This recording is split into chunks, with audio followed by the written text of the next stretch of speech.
ಇವಾಗ ಅಪಾರ್ಟ್ಮೆಂಟ್ಸ್ಗೆ ಮೂವ್ ಆಗ್ತಿರ್ತಾರೆ. ಈ ಅಪಾರ್ಟ್ಮೆಂಟ್ಸ್ ಎಲ್ಲ ತುಂಬಾ ವಾಸ್ತು ಪ್ರಕಾರನೇ ಕಟ್ಟಿರ್ತಾರ, ಅಲ್ಲೇನಾದ್ರೂ ದೋಷಗಳಿರುತ್ತಾ? ಈ ಅಪಾರ್ಟ್ಮೆಂಟ್ಸು ಹೇಗಿದ್ರೆ ನಮಗೆ ಫೇವರಬಲ್ ಆಗಿರುತ್ತೆ?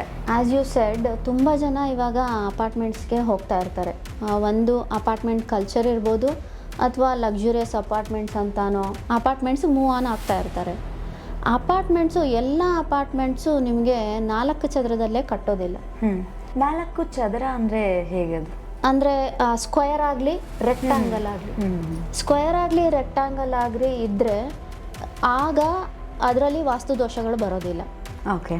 ಯಾವಾಗಲಾದರೂ ಸರಿ ಕಾರ್ನರ್ಸ್ ಕಟ್ಟಾದರೆ, ಫಾರ್ ಸಪೋಸ್ ನೈಋತಿ ಕಟ್ಟಾಯಿತು, ನೈಋತಿ ಬಂದು ಪಿತೃಸ್ಥಾನ, ರಿಲೇಷನ್ಶಿಪ್ ಸ್ಥಾನ, ಮನೆಯಲ್ಲಿ ಫ್ಯಾಮಿಲಿ ಬಾಂಡಿಂಗು ನಾವು ನೋಡಬೇಕಂದ್ರೆ ನೈಋತಿ ಸರಿಯಾಗಿದೆಯಾ ಅಂತ ನೋಡ್ತಾ ಇರ್ತೀವಿ. ಒಂದು ವೇಳೆ ನೈಋತಿ ಭಾಗ ಕಟ್ಟಾದರೆ ಏನಾಗುತ್ತೆ, ಆ ಮನೆಯಲ್ಲಿ ವಾಸ ಮಾಡುವಂತಹ ಫ್ಯಾಮ್ಲಿಯಲ್ಲಿ ರಿಲೇಷನ್ಶಿಪ್ ಪ್ರಾಬ್ಲಮ್ಸ್ ಬರುತ್ತೆ, ಪಿತೃದೋಷಗಳು ಬರ್ತಾ ಇರುತ್ತೆ. ನೈಋತಿ ಪಿತೃಸ್ಥಾನ ಆಗಿರೋದ್ರಿಂದ ಪಿತೃದೋಷನೂ ಬರುತ್ತೆ.